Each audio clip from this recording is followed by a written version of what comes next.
नमस्कार, मी Ahilya Ghaywat, third year BDA student. तुमच्या तोंडात पांढरे डाग दिसताय का? जर ते काही केल्या जात नाही आहे तर थांबा, हा व्हिडिओ तुमच्यासाठी. सरळ भाषेत सांगितलं तर हे डाग तुमच्या जिभेवर, गालाच्या आतमधल्या भागावर आणि हिरड्यांवर दिसू येतात. बट हे कशामुळे? तंबाखू, गुटखा आणि दारू जर तुम्ही पीत असाल तर याचा रिस्क जास्त वाढतो.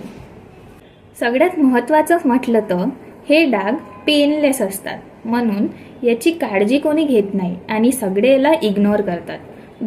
पण लक्षात ठेवा, जर तोंडाच्या आतमधल्या भागावर पांढरे डाग किंवा राखाळे डाग जे हार्ड आहे आणि 2 आठवडे झाले अजूनही जात नाही आहे तर wait, you need a treatment. सगळे केसेस डेंजरस नसतात, बट जर तुम्ही दारू, गुटखा, तंबाखू खात पीत असाल तर याचे रिस्क जास्त वाढतात आणि हे पॅचेस समोर जाऊन कॅन्सरमध्ये कन्वर्ट होते.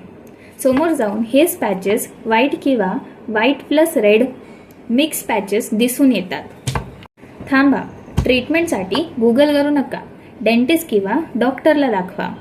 सगळ्यात आधी तंबाखू बंद करा, तंबाखूला बाय करा, दारू कंट्रोल करा आणि रोज ब्रश करा. ओरल हायजीन मेंटेन करा.